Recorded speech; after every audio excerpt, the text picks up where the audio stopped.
for a speaker, and I'm not sure that he was 100% sure he was coming. So maybe Commissioner Sturman wasn't able to make it. I also don't see the city manager. Maybe either one of them will show up later. So we're going to put our Public Works Director, Alan Dodd. I'm sure everybody knows who Alan is by now. He's probably the most wanted man in a good way and a bad way in the city. Oh, I forgot. And Clyde, do you know which? There we go. You got it. So come on up. And you're going to be right here at the podium. It's a little different setup than we normally have. Oh, thank you very much. Can everybody hear me okay? Yes. Okay, so the slides that I'm going to go through are the ones that we used during the last city commission meeting. And there's 29 slides in here. Just because of time, I'm not going to hit everything on it. I'm going to try and keep it to under 15 minutes. But welcome, Commissioner Sturman has just arrived. I don't know if you want to. Commissioner, are you like pressed for time? Because we thought maybe you weren't coming. No, I thought it was 6:30 networking.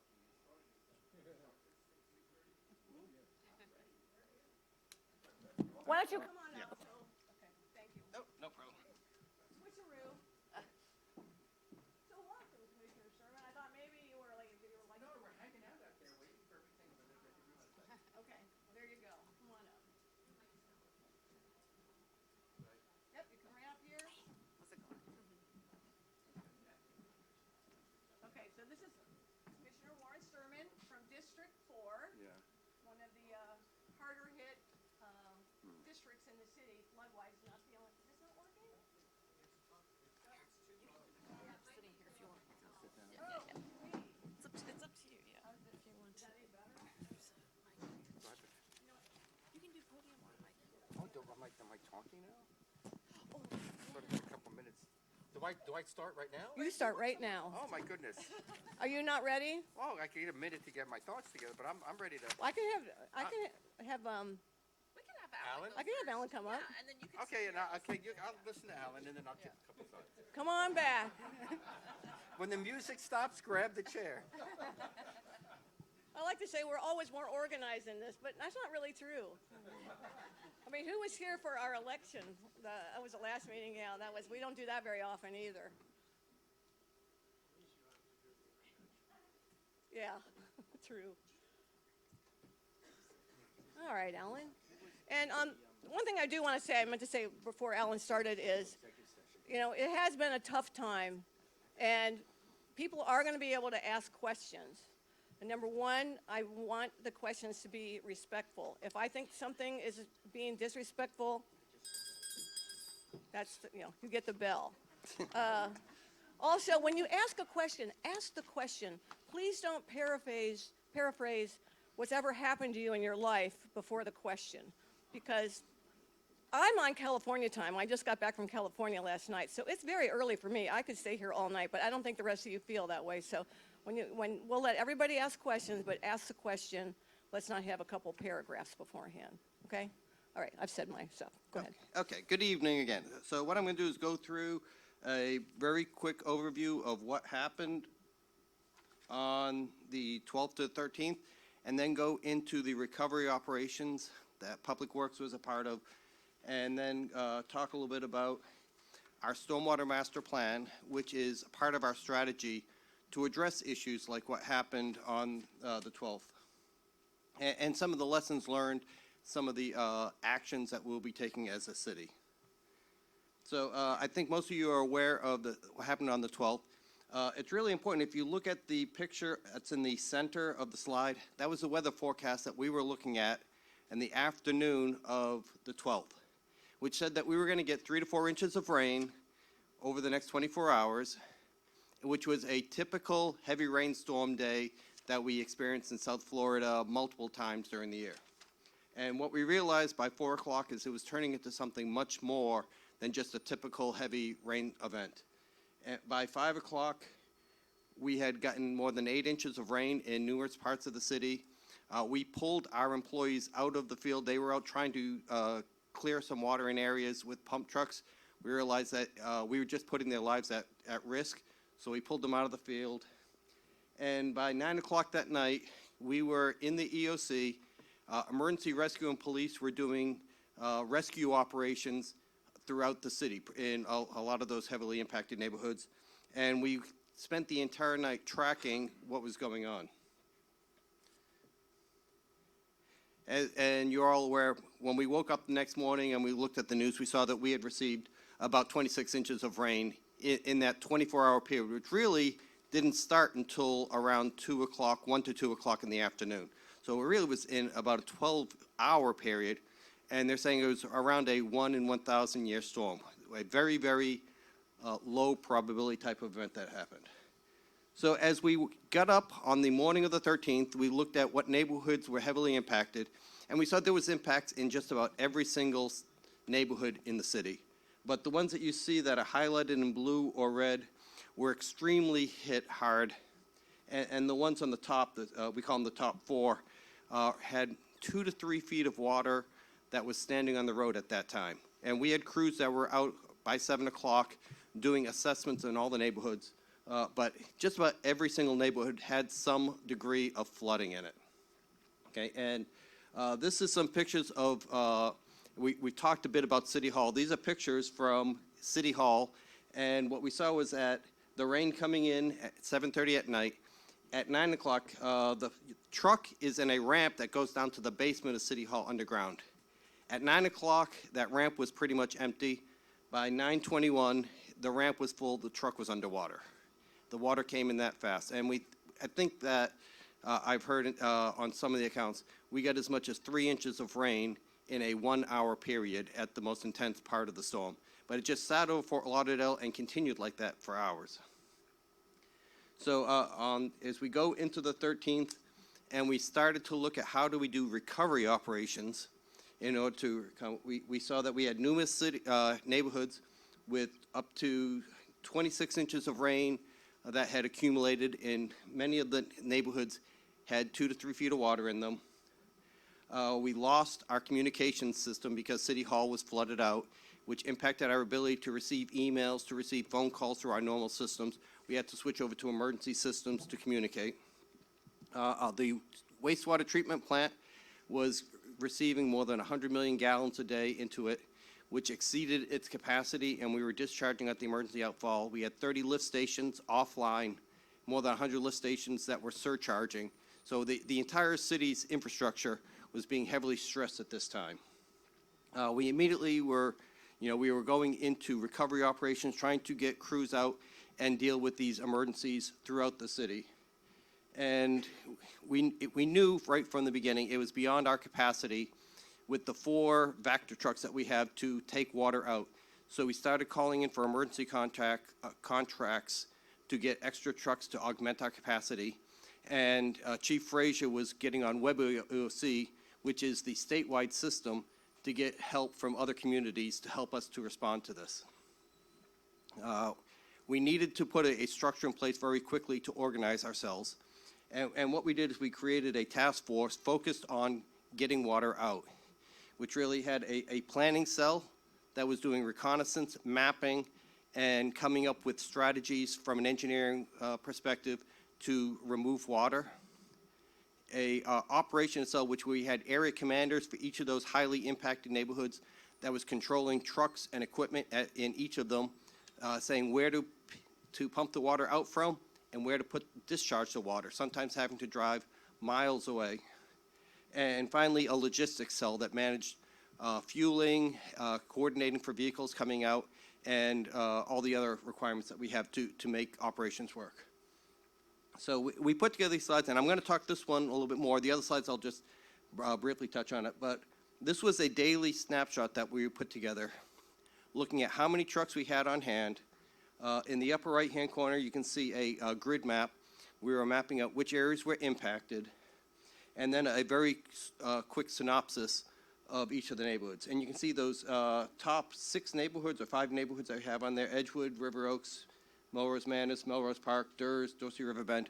All of them had 1 to 3 feet of water that we were dealing with at that time. And we had more than a dozen neighborhoods that were still significantly flooded. Okay, this is on the 14th, a day after the storm had hit. one of the problems that we do have is that when we manage stormwater, we are only allowed by permit to put water into city systems. And because we have overlapping jurisdictions where the county has stormwater systems, the state has stormwater systems that run through the city, but we don't connect those systems. They all operate independently. So we did coordination with the county and with the state, and by the morning of the 14th, we had permission to use their systems to augment our ability to move water out. And that was very critical in unwatering some of the neighborhoods, because we simply didn't have the path, the pipes connecting to outfalls to drain some of the neighborhoods within the city systems. So these are some pictures from River Oaks, and I'm sure you've all seen lots of pictures of the flooding.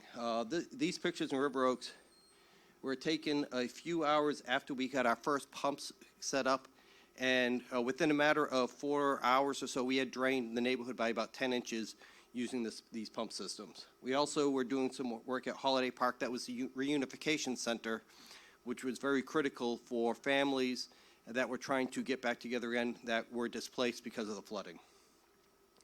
As we moved into the 15th, we're now in day 3 of the operations.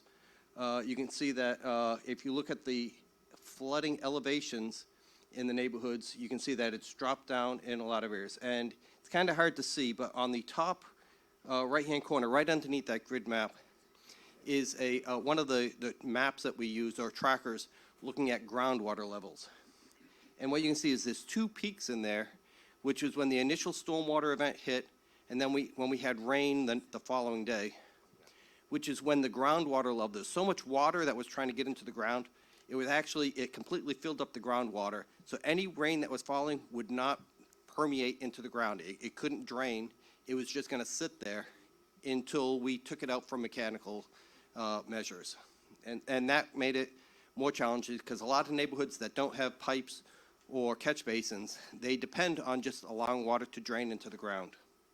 But again, by this time, we had 36 trucks that were out operating. We had pumps operating in a couple neighborhoods, and we were starting to see some real results in getting water out, although we still had significant impacts in a lot of the neighborhoods. Okay, these are pictures from River Oaks and Edgewood. I do want to point out, if you look at the Edgewood one, you can see as we took the water off of the road, there was a lot of dirt, debris, muck that had built up. And that was something that we, had to deal with as soon as we got the water out, because that would be a great place for mosquitoes and things to start growing on, as well as just creating a hazard for the people who are living there. So as we went into the 16th,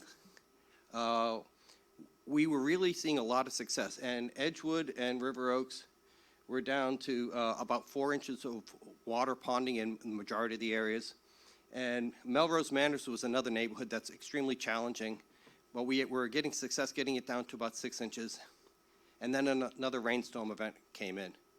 And Melrose Manors is unique in that it doesn't have an outfall. It doesn't have any way for water to get out of the neighborhood.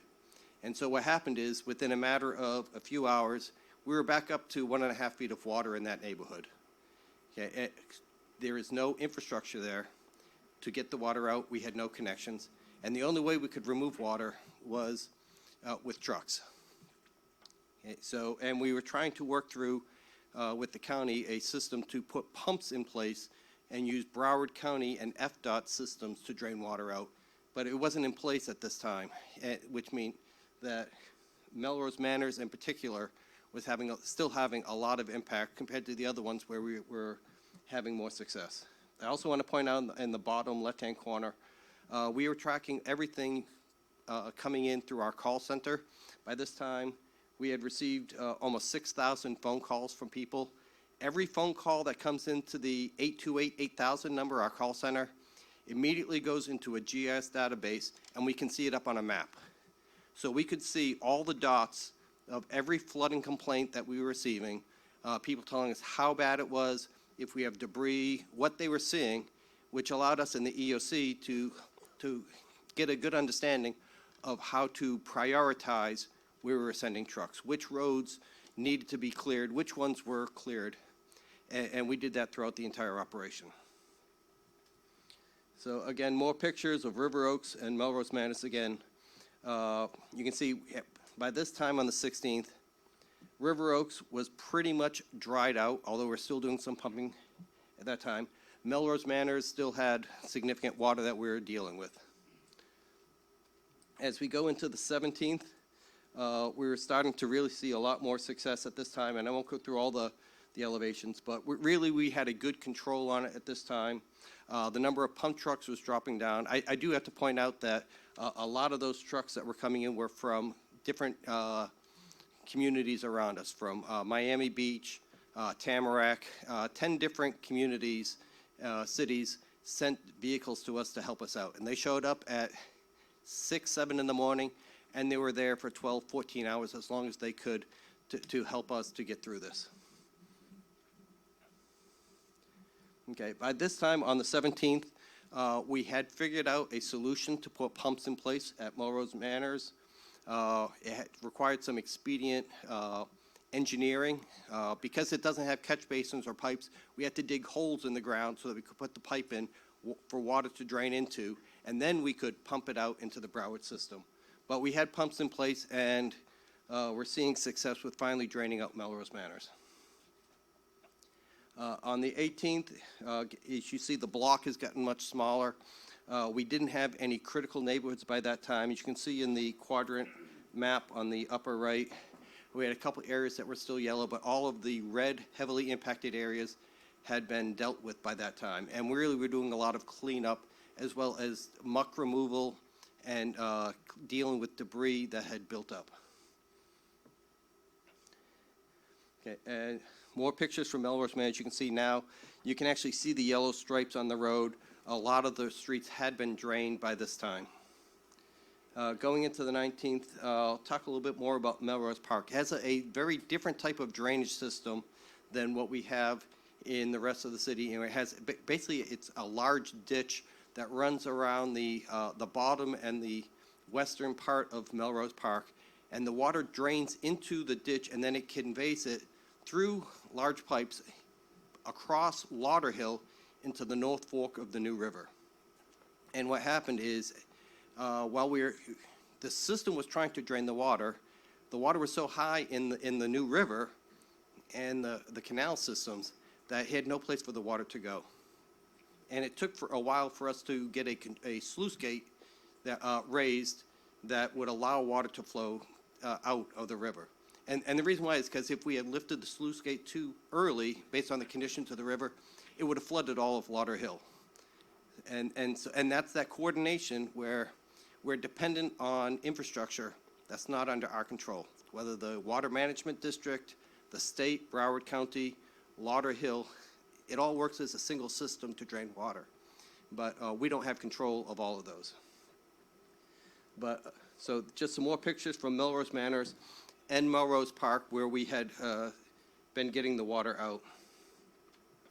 One of the things that we found, and it was more obvious in the ditch at Melrose Park, was that as you have this much water coming in, as it drains, it takes everything with it. So we had all kinds of trash, debris, whatever was on the streets came out of people's houses, went into the ditch, went into the stormwater systems, and it blocked the system. On the far left side are these large 72-inch culverts that drain all the water out of the ditch, and we had to clear it twice in the matter of a week because so much was building up on it that it wouldn't allow the water to go through. And what we are still doing now is our crews are going out and they're cleaning out the stormwater system because there's so much muck and trash and debris and things that have built up in our stormwater system because of the storm. And we need to get it clear before the next big rain event occurs. So on the 20th, we were through with most of the unwatering operations. We had switched over to muck removal, street sweeping, and clearing the roads. And that operation continued for a few more days. So that is what happened very briefly. And what I want to talk about is the city's long-term plans on how are we dealing with heavier rainstorms. One of the things that we decided back in 2017 when we approved our stormwater master plan was to put infrastructure in neighborhoods that don't have any. Pipes, catch basins, and pump stations to help drain water out. We also decided to change our level of service from a 5-year storm event, which is about 3 inches of rain in a 24-hour period, to a 10-year event, which is about 7 inches of rain in a 24-hour period. And so the neighborhoods that are in blue were the ones that were approved as far as Tranche 1, based on which ones we thought were most at risk. And the top 2 that we had in there was Edgewood and River Oaks, which happened to be the neighborhoods that were probably the most impacted during this event, which tells us that our priorities were probably right when we came up with the plan. But we have a long way to go. We only have the first 2 neighborhoods in construction.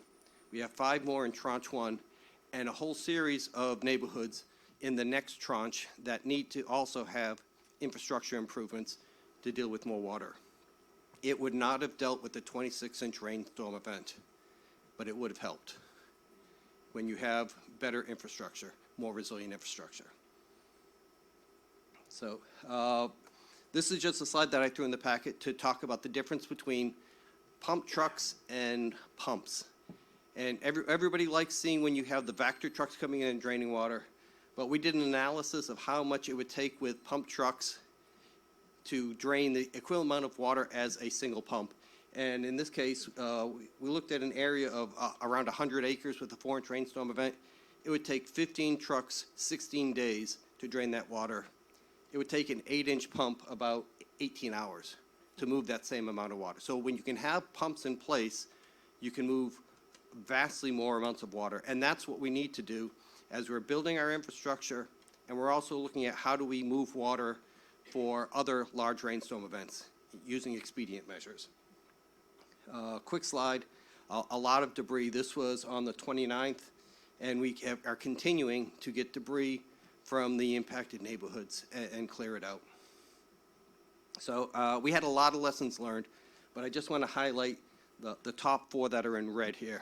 And what I think are probably the most important things that we learned. The first one is the importance of using pumps, the ability to move water quickly versus Vector trucks. And what that really means is in neighborhoods that we know will be impacted, neighborhoods like Melrose Manors that don't have any type of infrastructure, we have to have a plan to bring in pumps, know where we're going to put the hoses, where we're going to discharge it, so that we can drain them quickly. We need to have, those contingency plans on the shelf ready to go. The canals, the rivers, the waterways, if the water management district has got too much water going out of the canals, there's no place for our water to go. And as much as we want to drain neighborhoods, it won't till the canal levels go down. So that means that we need to have better cooperation with the water management district about how much water we're trying to put in, and also with Broward County, with FDOT on how we use their systems, so that when we're trying to get the water out, we have the ability to move it someplace. We need to have interlocal agreements with Broward County and the state to use their systems in times of emergency. It took us more than 24 hours to work through agreements with them in this case to use the FDOT pipes on Route 84.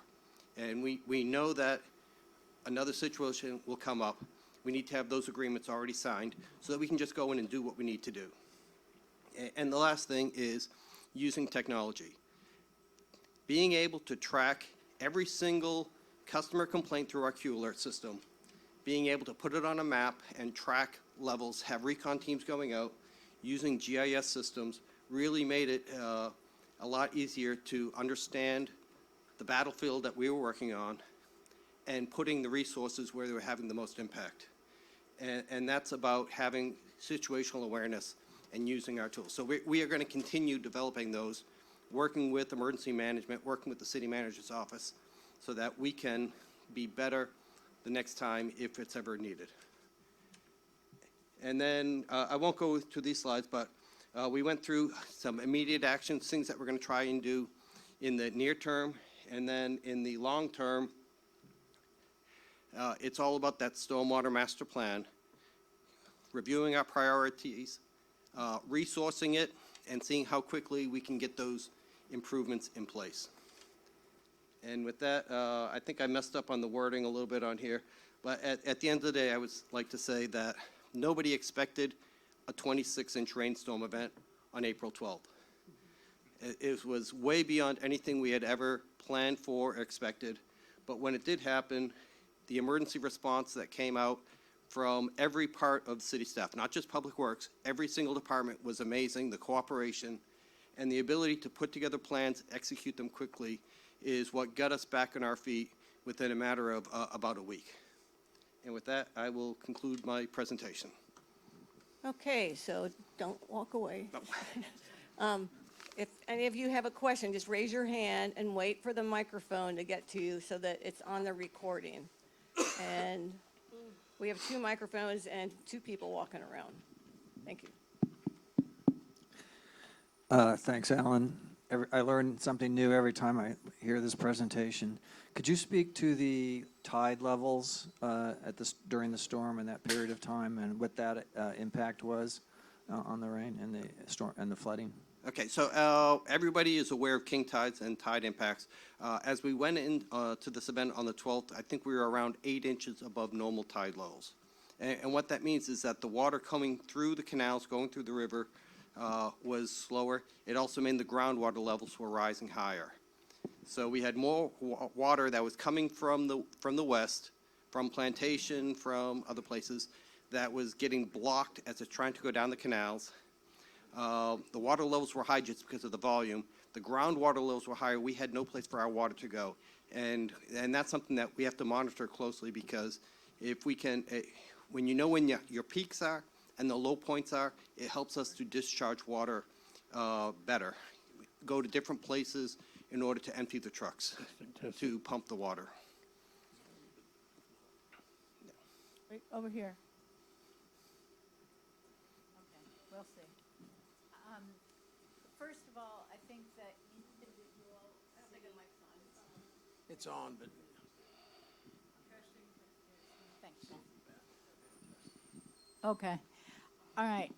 First of all, the individual efforts by city employees was something to behold, and I think that many of us who live here in the city have for decades underappreciated, particularly some people in Public Works, and really they were stellar.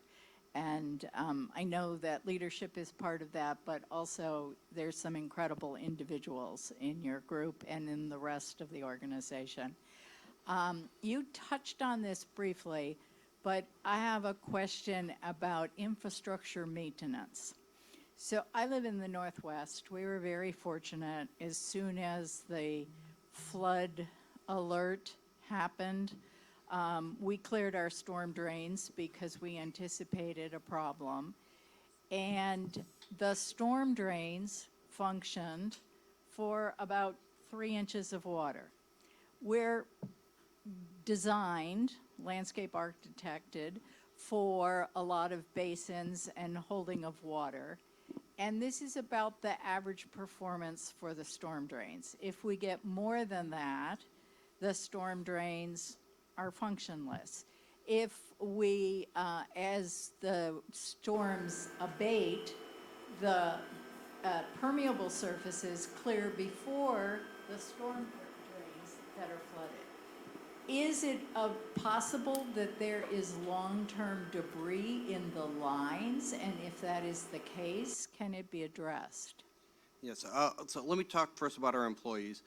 Our stormwater employees were doing double shifts. Basically, throughout this entire event, they were working about 16 hours, taking 8 hours off, then coming back in and working another double shift. And they were amazing. You know, I do have to recognize that. As far as maintenance and cleaning of the system, we have, as part of our normal operations, the systems are inspected, I believe, once every quarter, and they're cleaned twice a year. And that is to help to remove debris, because we know people are going to cut their grass, it's going to get in there, different trash and debris will naturally accumulate. So we try to get in and clean the system on a regular basis. And we know that some areas will have more trash debris buildup just because of the way they're designed. But every part of the system does get addressed on a regular basis to try and keep it clean and cleared. We know that hurricane season is coming up, and there's a deliberate plan to prepare the city to get ready for hurricane season. We can clean it one day, and something may get in it 2 days later, and that may happen. And that's why, if you do see that we're not seeing the water draining quickly enough, and you know how it normally operates, call the 8,000 number, and then we can get the crew out there to try and see what's going on with it, either with cameras or just a cleaning. Okay. I didn't need to see pictures of River Oaks. I live there. And everything you said about River Oaks is basically false. You said by the 14th there was 4 inches of water. By the 16th it was completely dry. You had pumps. That is completely false. None of that ever happened. We had Commissioner Sturman out twice on the corner of 20th Street and 12th Avenue. People were begging for pumps. This was a week after. Water was still standing everywhere. So all this stuff you said about all your great efforts and stuff, it's just not true. And in this stormwater improvement with Rickman and Rivas Patrica, Juan Carlos Samuel, they're doing some of the worst work I've ever seen in our neighborhood. They're just destroying our neighborhood. The question is, how do you stand up there and tell things to people that live in the neighborhoods and we know they're not true? I mean, how do you do Okay, that? well, first of all, Ted, you know I love you, but I asked for the questions to be respectful, and I understand the frustration. No, but I just want you to keep it respectful. So, and I think we have another person talking right there. So I'm gonna refute that, because I was out there with Alan, and we were out there with the crews, and we did go to River Oaks, and we did on the 14th have passable streets, and we did document that, and it's part of our FEMA claims. So all of this is documented, and once we have all the documentation available, we can clearly show you. And even Alan, if you can go back some slides, one of the things that I admire about Alan is that he is a retired Army colonel, and he got into colonel mode. And you see right here, let's go to the slide that shows the grids. This right here captures all the different quadrants that needed to be hit, and these were evaluated more than once a day. And we did have crews out there, and we did see all the impact, and we're out there constantly via radio. So I find that hard to believe that your streets were still impassable. And Commissioner Sturman was with us too around these areas. I will tell you that the hardest hit areas were south of Edgewood by the mobile trailer park. That took many days for that to go down. But I will tell you that whatever Alan is telling you is the truth. And there's nothing that he gains by telling you nothing but the truth. But he's telling you everything that took place, that is documented, that we have pictures that are scanned with timestamps, because all of this has to be submitted for FEMA for reimbursement. So everything is accounted for, and all those documentations will be available soon. Ted, let me just ask you, what street do you live on? I live on 19th Street, and Southwest 20th Street was basically our ground zero, which it was impassable for days and days and days. Okay. You know, there's still, from the stormwater improvement, or there's a Rickman Destruction Company, there's still 227 cement pipes lining our streets that have been there for over a year. Grass is growing over them. What are they doing? We don't see any work. Okay, well, that's a question. Okay, so the River Oaks Stormwater Project is in construction. We were about 70% complete when the storm hit. We did, Ted, you're not the allowed to say project not was true. 70% complete when the storm hit. We still have pipes to put into the ground. It is scheduled to be completed in December of this year. We are getting ready to start construction on the pump stations. There's 2 pump stations that will be over by the Stormwater Preserve that are necessary. So once we get the pipes in the ground, they will be draining the water out and putting it into the river. Until the entire system is in place, it will not operate the way it was designed. Again, it's designed for a 10-year storm event, not a 1,000-year storm event. Even though it was not fully operational, they did set up temporary pumps in order to help drain the parts of the neighborhood that they could use those pipes for. And that if we did not have the ability to drain it with, I don't have the number here, but I think they had 2 or 3 large pumps that they were using to drain it out, it would have taken days longer than it did to drain River Oaks. You're saying December? December is when the current, Okay, all right, Ted, okay, Ted. I think we're done. We have any more questions for, here we got a couple back here. Okay, I'm not sure if this is the right question for you or not, but Okay, just a question, not, it is a question. Okay. It is a question. It's not a complaint or anything. I just want to know if something affects the rest of the water problem. And that is, you know, some of the big apartment buildings, association buildings have their own storm pumps, which, you know, take all the water from the roof and then they go under a deck or something and they go to a pump.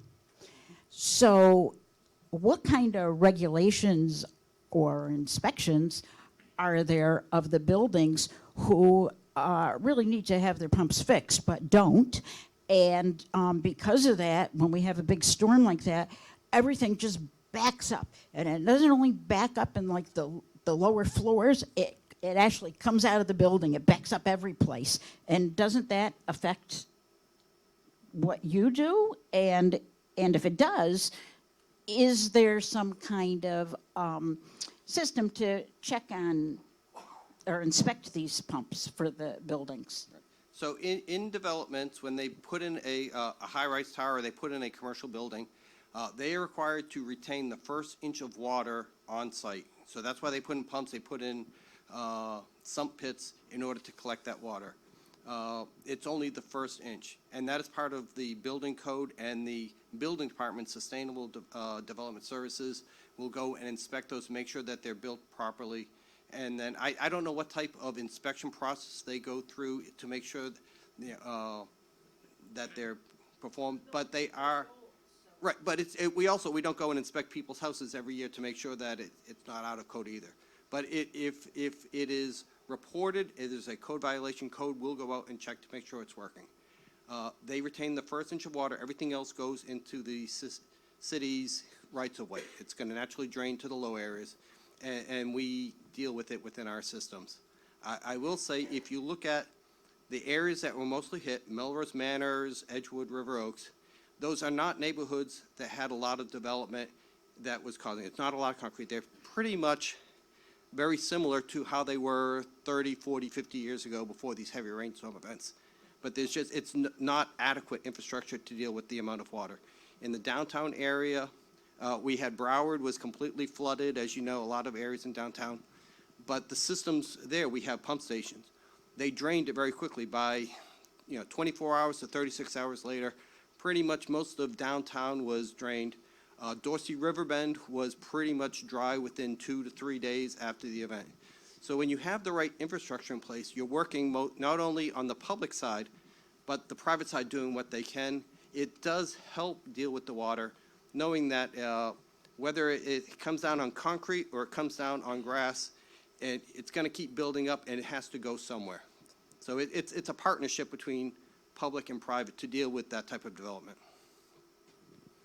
okay, and Leanne, and then Kimberly, and I think then we're going to let, okay, 3 more questions. Okay. Go ahead, Leanne. Hi, I'm in Flagler Village, and it was really terrifying to watch the water keep rising and rising, and we had no way of knowing how high it was going to go. I guess my question was, can you prioritize the alert system? Because I know lots of people that were in their cars, experiencing harrowing situations. So I really wish that you would prioritize a better alert system so that we know what's coming and, means going, getting home or whatever, getting off the road. But secondly, also, we need to have some kind, better emergency preparedness for our own homes, be it sandbagging or whatever we do, so that when these things come, we're not just waiting for God knows what to happen to us. So I'd really like you all to prioritize what a homeowner or a renter should be doing when these things happen. And I will say, I do think that our fire chief and assistant fire chief may touch on that a little bit. Okay. All right. Yeah, and I do, again, I want to point out, we were tracking the storm event very closely, and the picture in the middle was the 3 to 4 inches of rain. Chief Frazier emailed that out around 2:30 in the afternoon, because that was what the National Weather Service was telling us, and we were preparing at that time to respond to a heavy rainstorm event. It just,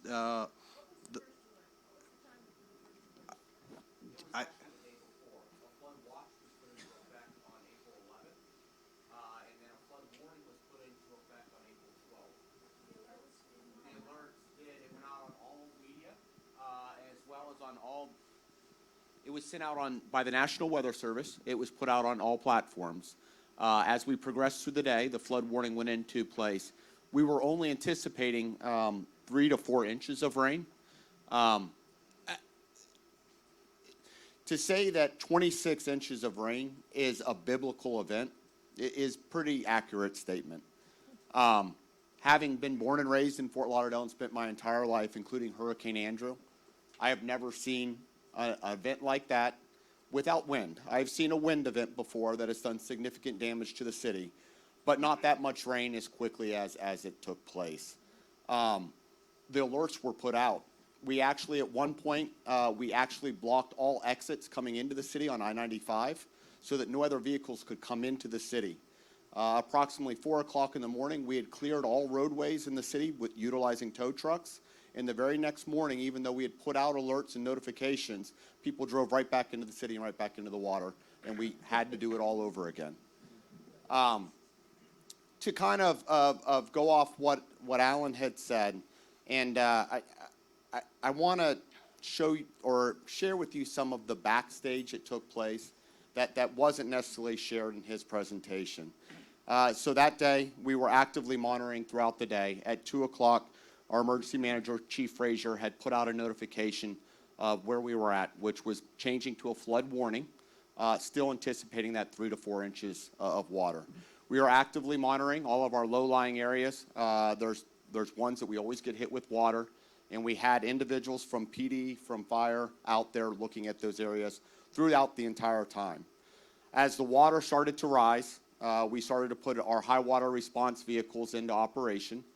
Those are the F-250s that you see that are lifted off the ground. And those vehicles were put into operation around 4 o'clock with additional staffing. At about 4:30, I received a call from the city manager asking me where I was at, and I was out running calls with my crews.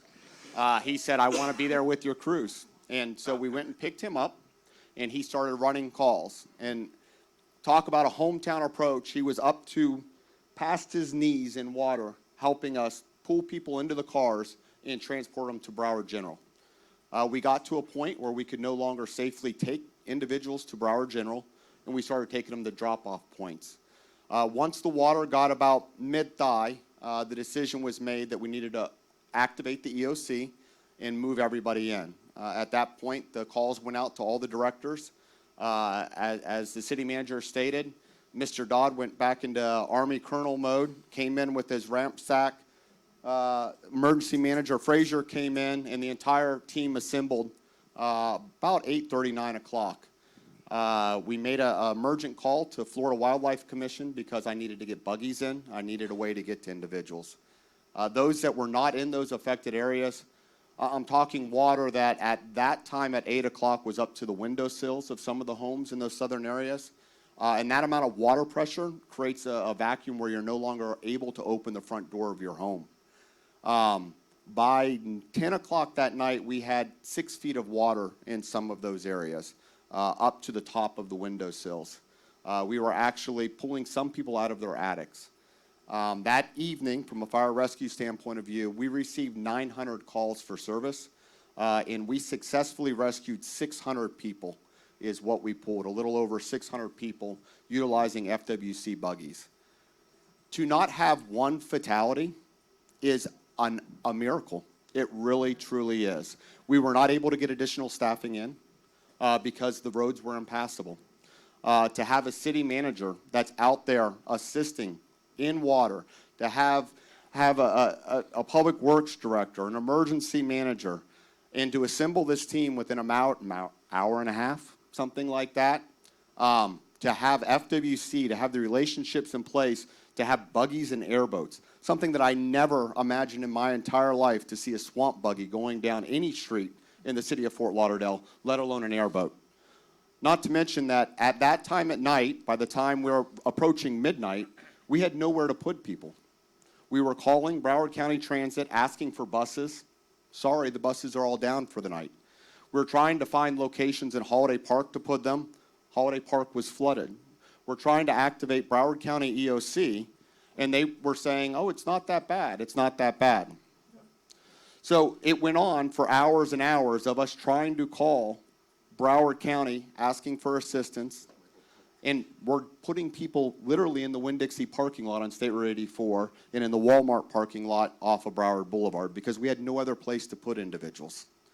Finally, by morning, and I kind of laughed when Alan a minute ago said when we woke up, because no one slept that night. I can assure you that all of us here were awake for more than 40 hours, all in the Emergency Operations Center up by the Executive Airport, protecting the citizens and getting the resources in that were needed. When the sun came up, we were able to get the buses in service and start to move people to locations of higher ground, start to get some of those of the evacuation points in. You know, an event like this, when you're expecting 3 to 4 inches of rain and you keep thinking it's going to stop, and it didn't stop. This wasn't a hurricane where we had days to prepare. This wasn't even a tornado, which is a very isolated event.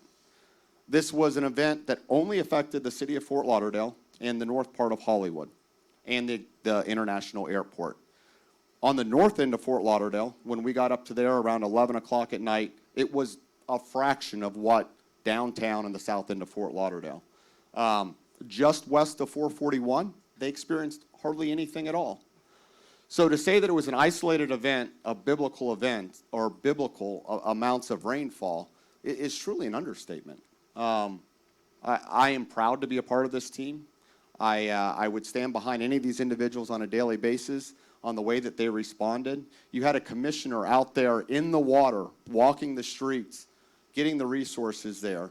And even when the challenges were, people outside of the area are like, it just rained, how bad could it be? They went to Washington, D.C., they got the resources, we documented over and over and over, sent the video all the way up through the state, all the way to the people that needed to see it to get the assistance here. And thankfully, FEMA's on the ground and the assistance is now taking place. So I don't know if you have any other questions for me, but I can tell you there is nothing else that we could have done that night. And to have 600 people rescued from their homes that night and not one fatality is absolutely amazing to me.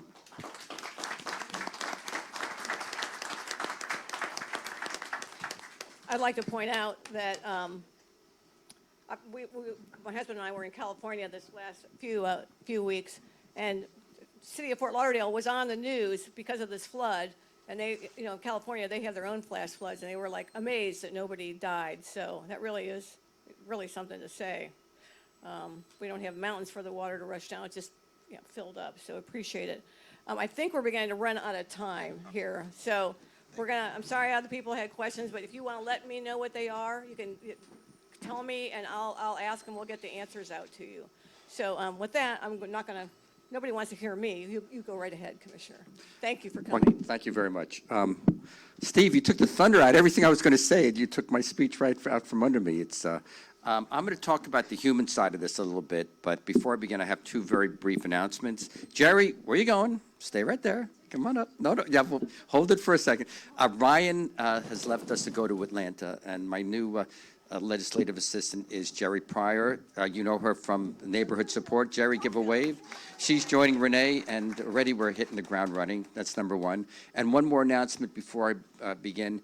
Tomorrow at 6:30 at the Women's Center, it's a women's clinic, right? Not clinic, a women's club. Women's Club. Tomorrow at 6:30, we're having another town hall meeting on La Solis Mobility.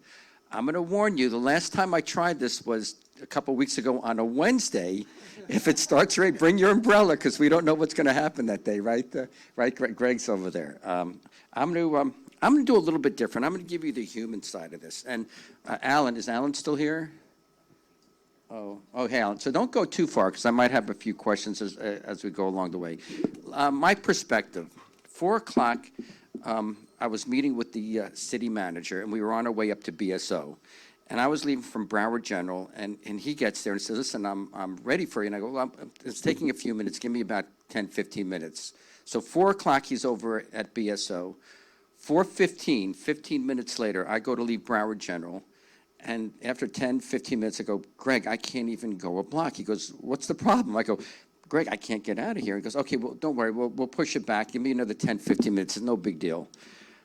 An hour later, I still couldn't even get out of the parking lot at Broward General. I go, Greg, we have a problem. And he goes, okay, I'll just go back to City Hall. So he starts going to City Hall. I was going to meet him there.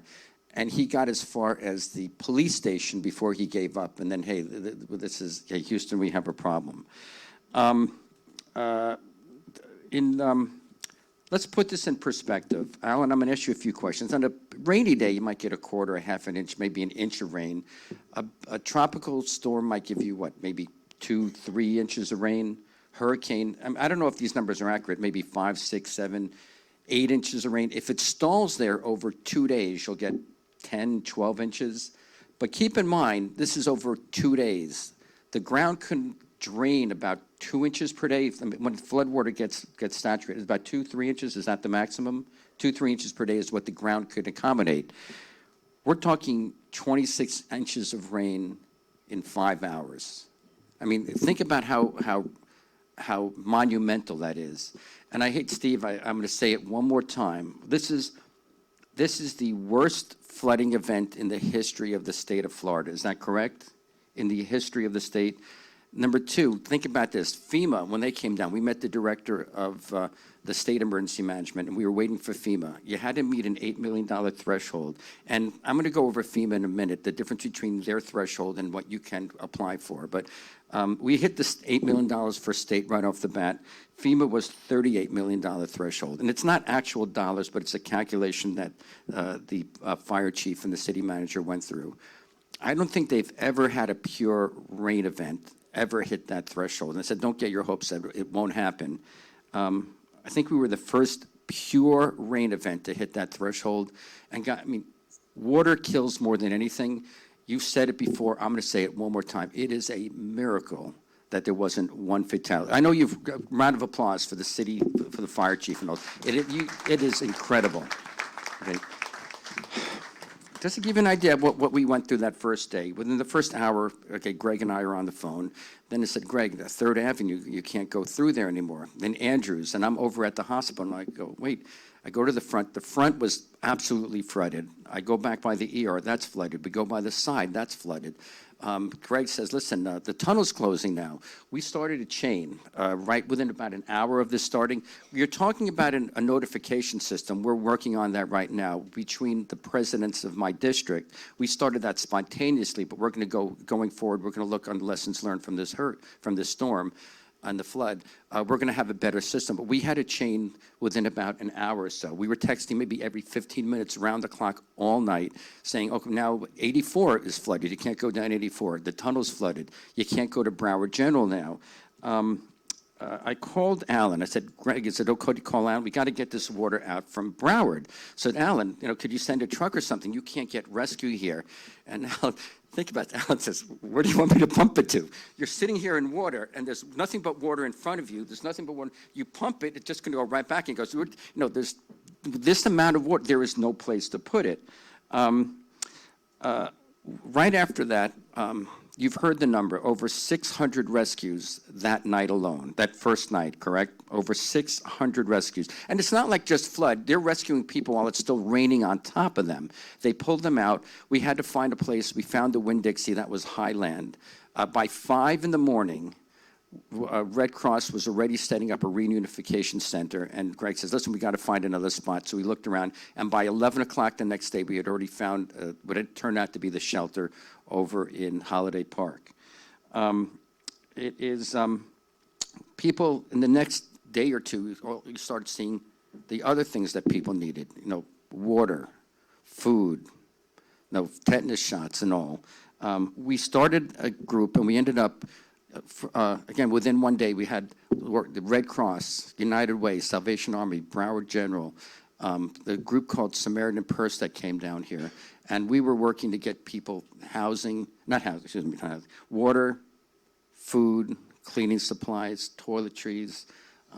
Greg set up within the first day some of these stations. We had to cut the power out for a little bit, and there was, I think, 2 firemen that were shocked in the water doing rescues. Is that correct, Chief? So he made a decision temporarily to cut the power there. And once it was safe, we put the power back on. So in response, we added some charging stations over at the Comfort Station. We added showers on day 2. We added bathrooms.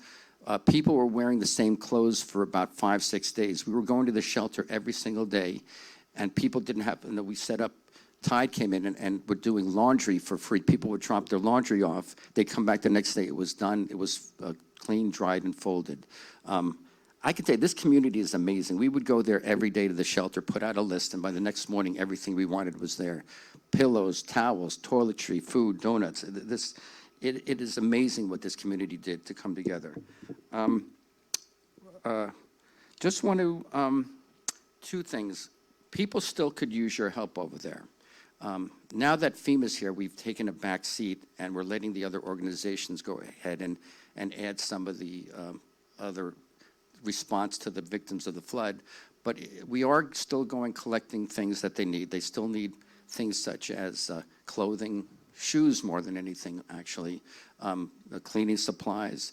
We're giving out water. We're giving out personal items, some female stuff. I don't even know exactly what half of that stuff is, but we're still giving them out.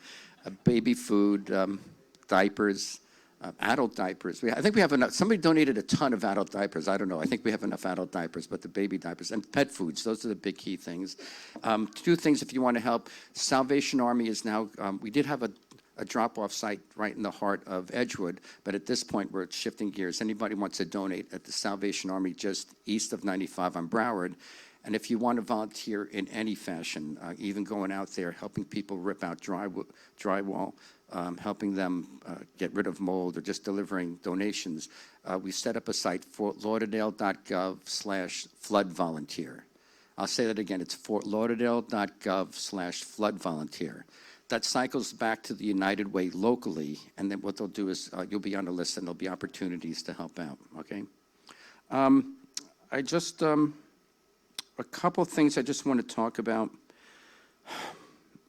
People were wondering about why didn't we act quicker, or why weren't we prepared, and a whole bunch of things. Compare this to a hurricane. I think the worst part of a hurricane is anticipating it coming down the pike. I mean, day 12, we're in the cone. Day 11, we're sort of in the cone. Day 10, day 9, the cone here, cone there. By the time it gets to 3 and 4 days, we're sick of the freaking cone. But we've had a week, 10 days to prepare. And by day 2, we're ready for it to hit. And by day 1, all the troops are now lined up on the outskirts, ready to move in on a moment's notice. Our mutual aid agreements are in place. The FP&L is prepared. And the storm hits, it moves away, and then you could move in. We didn't have that.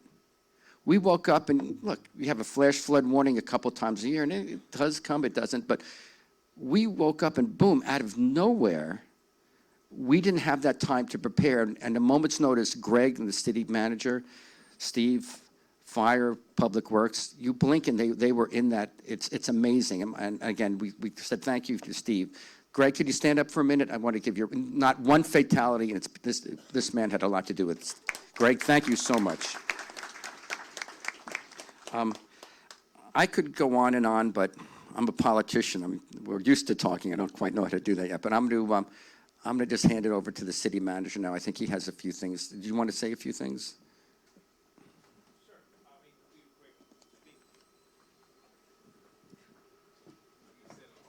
Okay, so this is our city manager, for those of you that haven't caught on yet. City Manager Greg Hi, Kira. good evening, everyone. It's a pleasure to be here.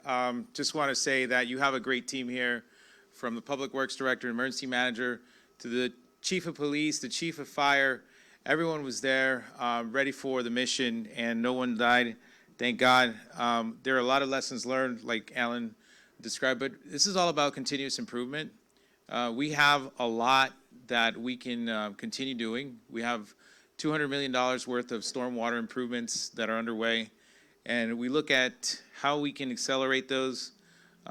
We have a lot of now attention from the federal government, and they're looking at how they can support us into making sure that we get these projects done, and even looking at how we can improve resiliency.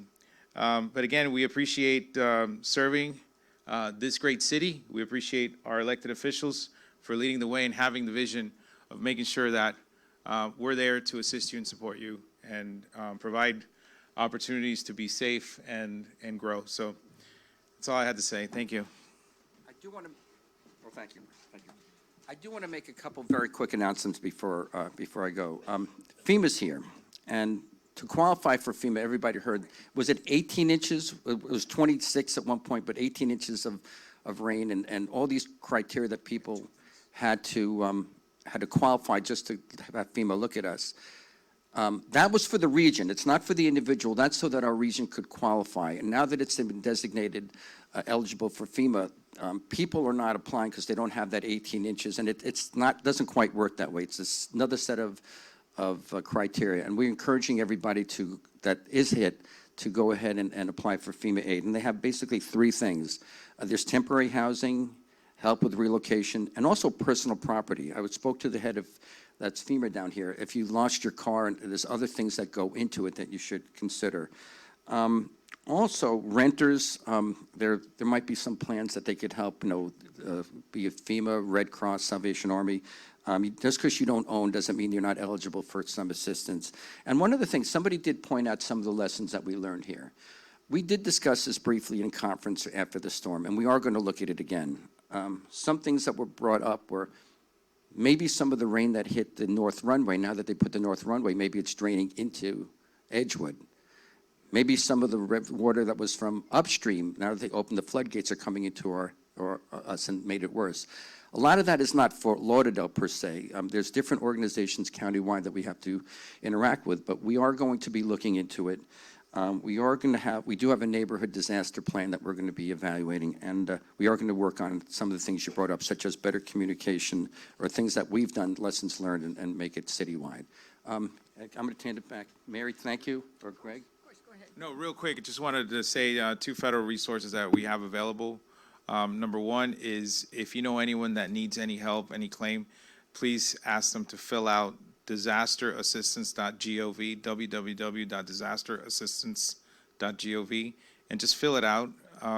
And if it's a car, personal items, there's a claim process, and you may be eligible. The other one is SBA.gov.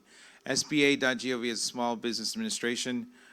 They came yesterday to the city, and they're here at the Urban League building. And they have programs that allow you to do a loan for 30 years and at a low interest of 4%. And they also give you a 12-month grace period to start the payment. So that's another way that it could help neighbors recover. And also they can increase the loan by 20% so that you can harden your property and make it better and more resilient for any future disaster. So just want to add that that's available on our website as well. If you go to our website, at the very top, there's a red ribbon, and you could get more information there as well. Mary, why the I think commissioner? wait, don't leave. You might have a question or two. I have a question, Mary, real quick, either to Greg or Commissioner Sturman. we've seen comments in the media about development, downtown development causing this problem. Do you know of any development that has deep well injections if any of their properties got significant flooding? Because with the deep well injection, it puts it back into the aqueous. So those modern property developments, they have a requirement that requires those properties to be even more resilient. And they take water and pump it down more than 100 feet into wells, and that's the current compliance requirements. One of the reasons why City Hall did not survive this impact is because we don't have that well system, and all of our HVAC and control systems are on the basement, and all that was flooded by 8 feet of water. So that's some of the improvements that are available now, and you can see that there was minimal impact to those new buildings. Thank you. If you could get up and like help people.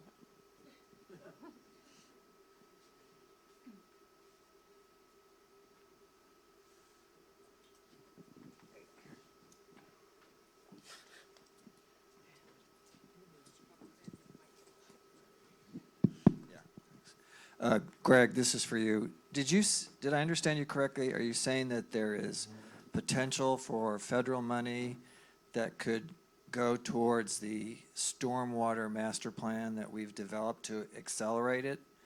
And if that is the case, is there any help or advantage of people reaching out to their elected federal representatives to ask or push it? Yeah, we're looking at those options right now. When we were in DC, we became aware of certain programs, and we want to see how we can tie those in with some of our projects so that we can make them even more resilient, transportation projects specifically. But in addition to that, I think that with the rebuilding that's taking place, I think we can also tap into other resilient federal programs, and just having individuals that are at the federal level being on the ground here, people from Washington here, helps build our case. Because while everything seemed normal and everything looked like perfect all around the surrounding neighborhoods, even in Fort Lauderdale, we had to build our case, and we keep building our case. And so we expect to have better support. And I mean, those programs, I mean, we're gonna apply for as many as we can. That's why it's important to have support and people that can open those paths. So yes, I mean, I'll give you some names of people that were instrumental in getting the designation. Senator Marco Rubio, Jared Moskowitz, Debbie Wasserman Schultz. These are all individuals that wrote letters to the president urging them to get this designation. From the state level, I can tell you that there were a lot of senators. Senators Pizzo, Chip LaMarca were on the phone on a daily basis and also wrote letters to the governor urging him to make this a designation because, again, they thought that this rainstorm wasn't going to be that much or damage was minimal, but we actually qualified because our assessments were surpassing $50 million. So I think that opens that conversation. And we are even looking to see how we can add even more than $200 million worth of projects at the moment. Thanks.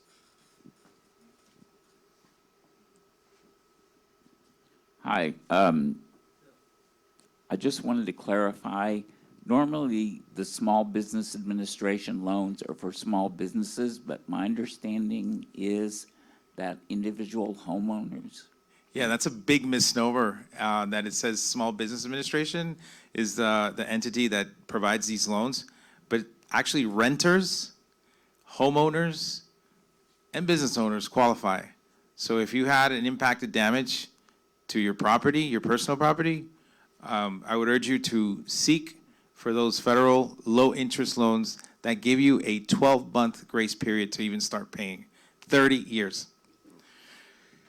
One other thing, another difference between the SBA is loans, and that's what they do. They loan money, it has to be paid back. And the difference is FEMA is grants. So FEMA is money that's given to you and assistance. So That's some, and the other thing I want to tell you about FEMA that they strive over and over again, they figure out what your need is. If you do have insurance or you do have other, no, even charity works against us, that will offset what they would normally give you. So you have to go through your insurance, your flood, your homeowner's automobile, whatever insurance you have, and it's not on top of that, it's in lieu of, just to get you, so you know.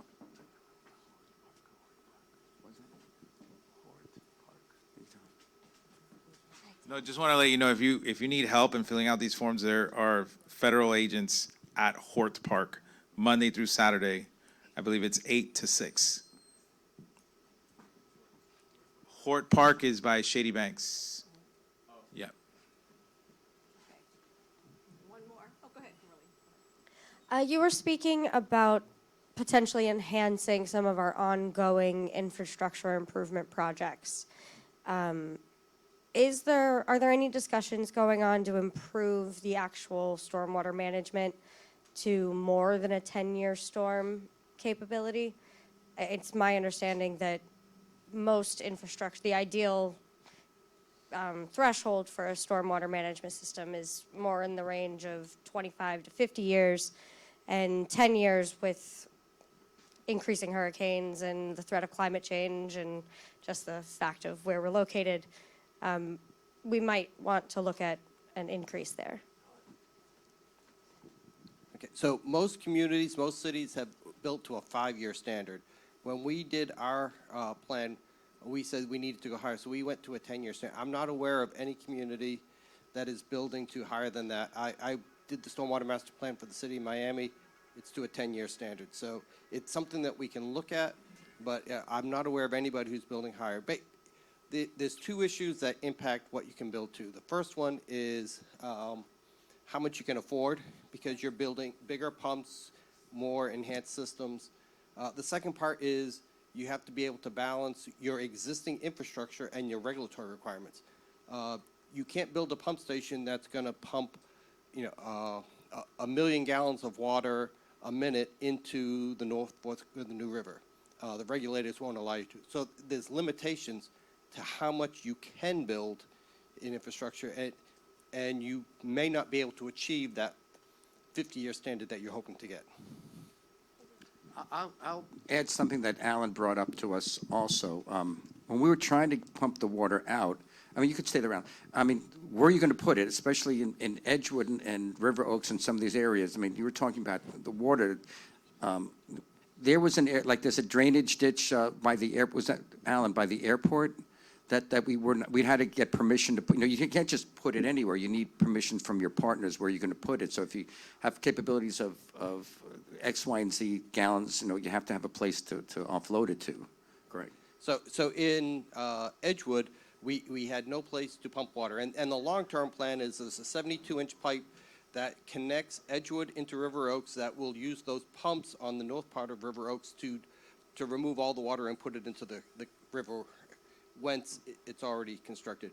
We went to Broward County and to FDOT and asked for permission. They allowed us to use the pipes along 84 to discharge the water, which went down the road about a mile and then north up to a canal to discharge. That's how FDOT moves the water. But it required us to figure out how far we had to push the water and then what size pumps we needed in order to. It wasn't just put the water in there and it goes away. You had to figure out how to move it through those pipes to get it to some place where it's not going to impact another neighborhood. Well, thanks. Mary, thank you very much. Well, guys, thank you so much. And I hope to see you all tomorrow. If it rains, I'm not going to do this again. Very good. All right. All right, thank you so much. Thank you for coming. Really appreciate it. Tomorrow at the Women's Club, 6:30, Las Olas Mobility. I got it. Okay. All right, thank you. All right, thanks. So, because we're moving along, I'm not going to stop this and do a roll call. I see who's here. I know who's here, so we won't worry about that. So with that, if I could get our fire chief and our assistant fire chief, I know that you've already said a lot of things, but there is a presentation. If you could make your way up here, and This is our Assistant Fire Chief, I want to say Jermaine Frazier, but I like to just say Frazier. So welcome and thank you. There you go. Thank you. All right.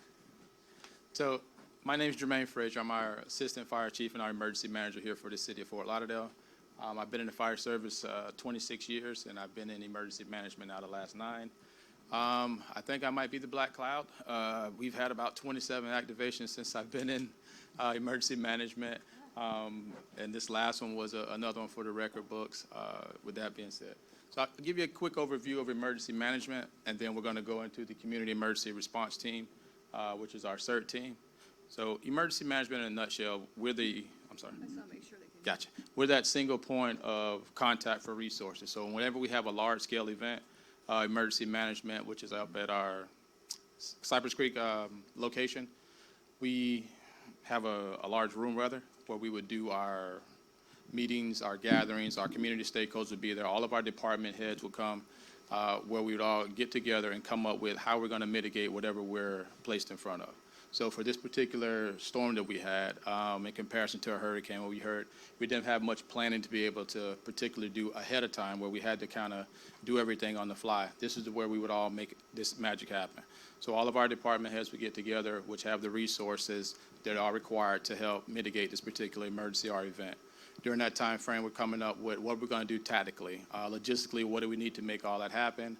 And then from a financial standpoint, how long can we actually sustain on the city budget before we need to go out to our county partners, state partners, and then also all the way up to our federal. This particular event went all the way up to the federal agency, of course, as you've seen, and we pulled all those different resources to make all that happen. As a result of that, this was a success for us without having any type of fatalities, to quickly mitigate the city and bring it back to normalcy within a reasonable time frame. I know that there was a lot of challenges that happened as this went along, but we did the best we can for as long as we can, and it actually worked out for us to be a very successful operation as far as what we put into it and how everybody came together and worked.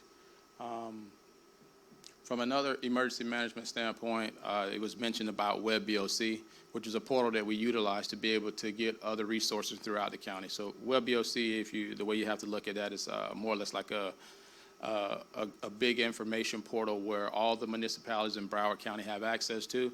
They put all of their different resources in this here, in this system, and we're allowed access to it, where we all go into and we see who has what and how quickly we can get it.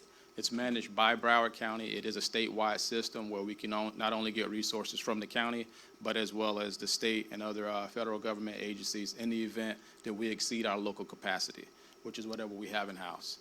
During this particular event, we absolutely did exceed that initially before we even hit the ground running, because we had resources that we didn't even know we needed, such as swamp buggies and airboats. And this became one of those things where we were able to get these resources in a actually expedited fashion based upon us knowing and pre-establishing relationships ahead of time. And that made this a good success. That being said, that's really emergency management and kind of a broad overview. There's no questions. I'll go into our community emergency response team. Awesome. All right. So our community emergency response team, are dubbed as CERT, is a program that we have here in the city of Fort Lauderdale. It came about here in the city of Fort Lauderdale, late 80s, early 90s. It originated in California, where during their wildlife fires that they had a particular scenario where they had a lot of people who wanted to be able to help, but in doing that, they lost a lot of lives, where people were volunteering for certain things and putting themselves into risks that they didn't necessarily have to. So as a result of that, they went over to Japan and did some studies on how they incorporate their volunteers into their police and fire. So in this particular photo here that just flashed up, it's a little hard to see. You see a lot of the people here in this photo, they have on the orange helmets. And on the far right side, there's a person there with a yellow uniform on. That's actually one of the volunteers that assisted during that particular emergency that they had. So they train their volunteers to be able to work alongside with the first responders, much like we do, but a little smaller capacity. So during that time frame in the early 80s, they also had what you call the earthquake from New Mexico. And this earthquake in New Mexico had a large loss of life there. Most of it, and I'm going to focus down to here where it says 800 people, which were lost that were volunteers. They had over 30,000 people that were injured or trapped or hurt, but a lot of these people who got hurt were volunteers that made it to this particular event. Not because they were doing the right thing, it's just they didn't have a lot of the situational awareness and the warnings that they could have had ahead of time if they would have been trained properly. So what we do in the Community Emergency Response Team is do that just-in-time training, give you that situational awareness that is afforded to a lot of the CERT members that we have, and kind of cross-train you on several different things to be able to respond with us in a moment's notice. Now, everything that we're doing is all stuff that we've fleshed out or vetted out to make sure that it is safe before you go into that environment and that you're not going to be hurt as a result of that. So it will be a safe environment that you're going into. One of the initial names that was dubbed before CERT actually came up was at the bottom of the screens where it says NERT, our Neighborhood Emergency Response Team. Not really that cool. So they went to another name, which is Community Emergency Response Team. So that's a basic overview of CERT. Here's our organizational chart of how CERT kind of breaks down throughout the city, where we have different battalions, if you will, that are broken down throughout the city to cover each particular portion of the city. As those particular portions of the city are being covered, we do training throughout the year to kind of prep everyone up on what we're doing for that particular time frame. We usually break the training down in like quarters. So for every quarter, we'll have a particular or a different theme, where there might be hands-only CPR for the first quarter, stop the bleed, could be on cribbing and shoring and things of that nature. Just whatever we're expecting or what we might anticipate, we want to train our citizens ahead of time. And this is truly one of those opportunities where it's neighbors helping neighbors. If we can get this out into the community where you in your own home know exactly what to do, your neighbor is aware because by way of you, and we continue to move that out until we reach all the communities.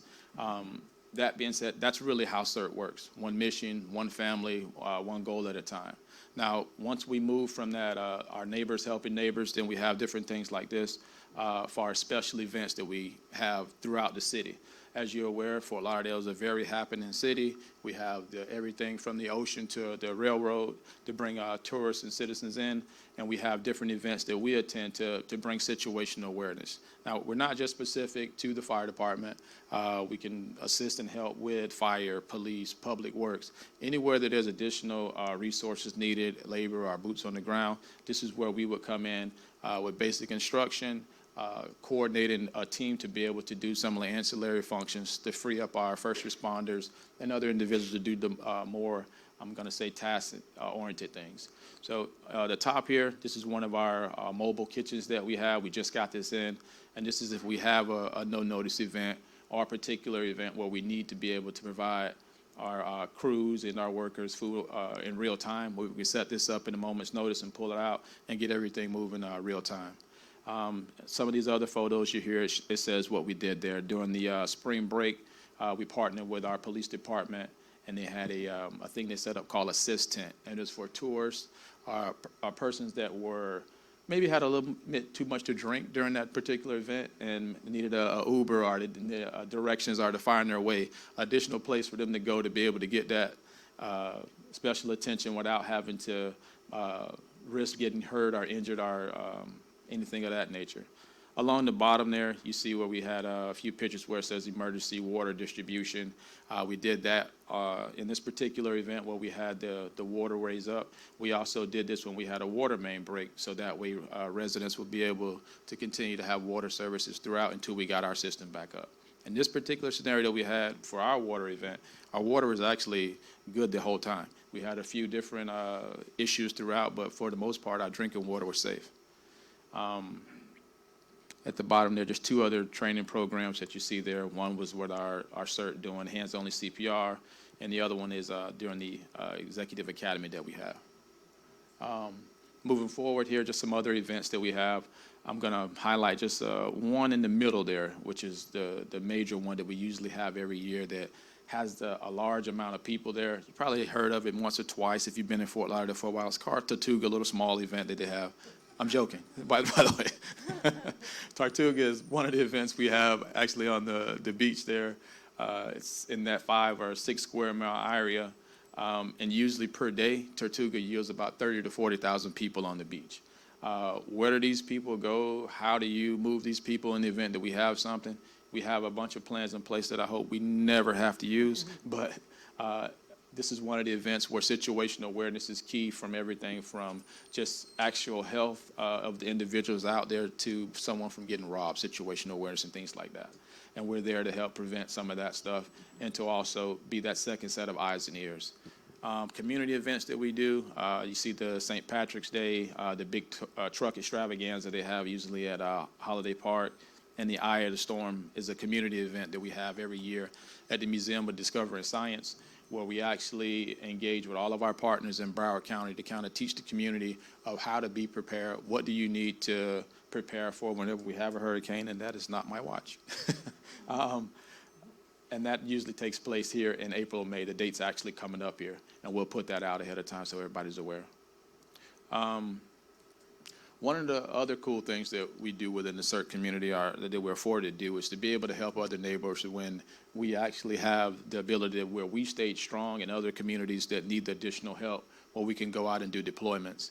We deployed twice since I've been here, once up to Tallahassee when Hurricane Michael came through, and we assisted up there, where the CERT team went up, and there's about 15 or 20 of us.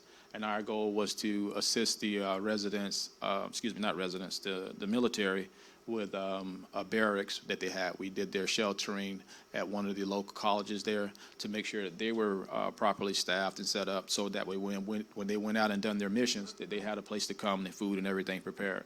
We also went out and did a few missions to where we delivered goods and services and commodities to residents that couldn't be reached. We have a CERT vehicle that has a trailer, and we're able to take goods and services out to the people who were displaced and couldn't get to some of the stuff. Here in Fort Myers, where we just recently had Hurricane Ian, we went over and we were assigned to a particular warehouse where they donated goods from all over the country through a particular portal, and they ended up here. What they procured was an Amazon warehouse.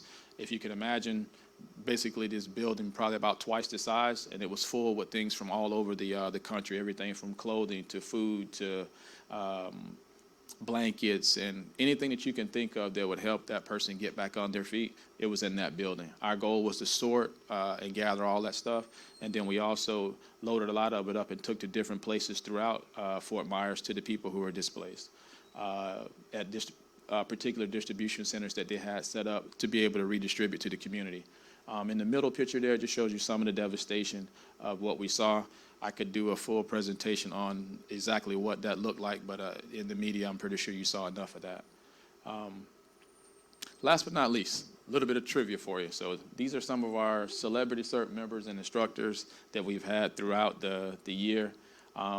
First person here, if you don't recognize him, then that means that you haven't been in the CERT program long enough. He's one of the guys who actually initially helped out in our community in our CERT program and got a lot of the things kicked off. This guy's name is Freddie Zelaya. He was one of our CERT coordinators. He's no longer with us. He works with FEMA in their logistics section now. This is one of our long-term CERT members. Her name is Linda Gibney. She's been in the CERT program probably as long as I can remember, and even past that. She's still in the CERT program and moves around. And one thing about the CERT program, there's a role or position for everybody. Everybody can't go out and run and pull down things and do a lot of labor, but anyone and everyone has a particular role, whether it's paperwork, handing out flyers, or something to be able to help us move along. So don't feel as though there's not a place for you. This particular person, I think you guys have seen him before. He just left. He spoke a little bit. He came in before Greg. That's Warren Sturman, our commissioner. And last but not least, this gentleman is definitely going to recognize himself. He's going to hate me for doing this, but this guy right here. That's our fire chief, if you aren't aware. Chief Steve Golden. But no. So throughout the years, like I said, there's a lot of people who have been instrumental in the CERT program and making us successful and keeping us afloat and making sure that we all have a voice, and our voice is simply yours. We can't get into a lot of the communities. In your neighborhoods, you're the subject matter experts. We rely on you to tell us what works well, what doesn't work well, and doing that is by reaching out to you. As I said before, it's far better to ask a friend a favor than someone you don't know, and that's basically how the CERT community works. Any questions? I just got demoted. Well, I have a question. How would, if somebody wanted to be in that program? I'm making this up myself. No, go I'm ahead. making that up. Go. But I mean, what would they do? Well, our next new orientation program comes up June 17th and June 24th. We usually do the program 2 consecutive Saturdays. They're full Saturdays from 8 to 4, 8 to 5 that we do. And the first Saturday that you come, we do a lot of the who, the what, the why, kind of tell you what the CERT program involves, give you all the different knowledge, skills, and ability that you'll need. We'll do some breakout sessions and start doing some of the preliminary skills such as CPR, AED, first aid, and getting you all acclimated to that. We'll do a few drills to where as if it'll incorporate how to properly triage people and things of that nature. That second Saturday when you come back, it's more of hands-on where we go out. At our particular station, we set up lots of scenarios where you can come and particularly test your skill set now, so to speak.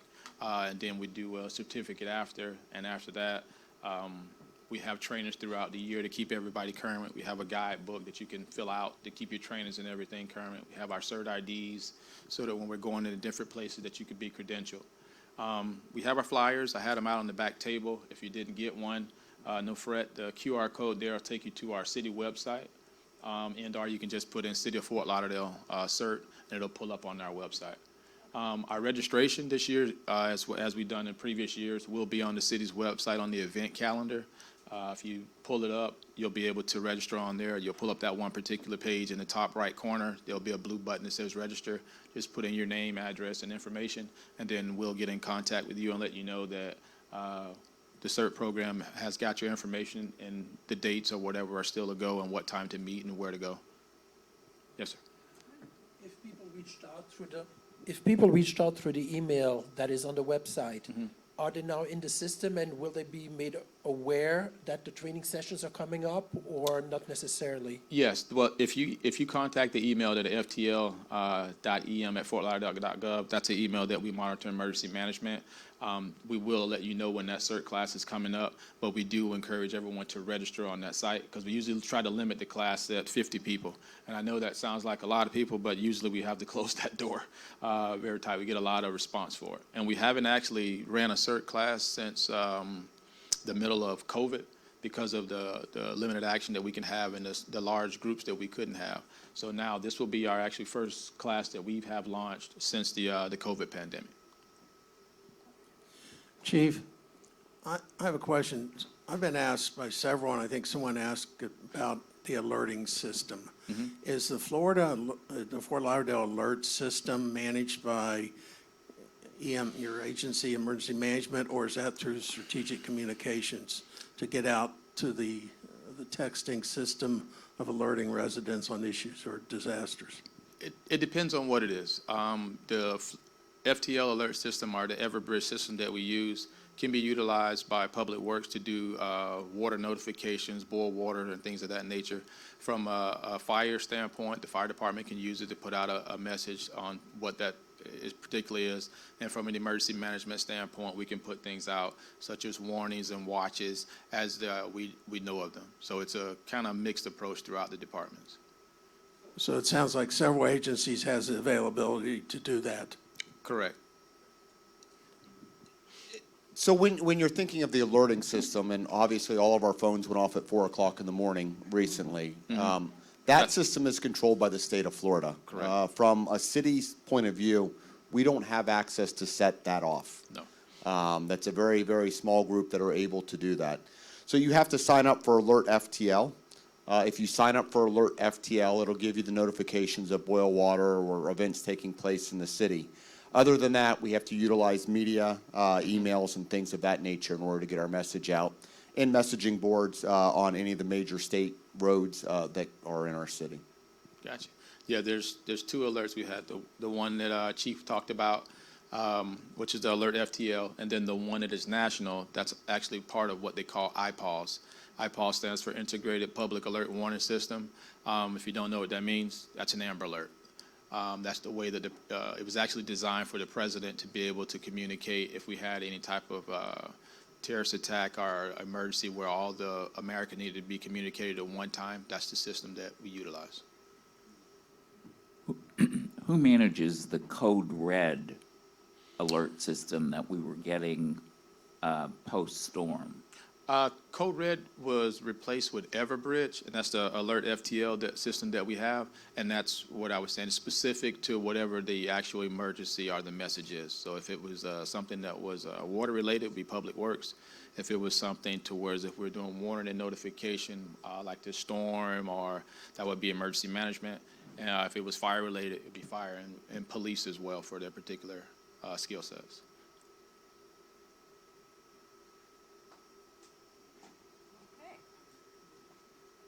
Well, thank you very much. You got it. And we're Appreciate gonna, make sure you leave some of those You back got it. there. I'll leave you this one. Okay, We have thank more you. outside. Okay, thank you. Thank you so much. Thank you, Chief, too. We really appreciate you coming back.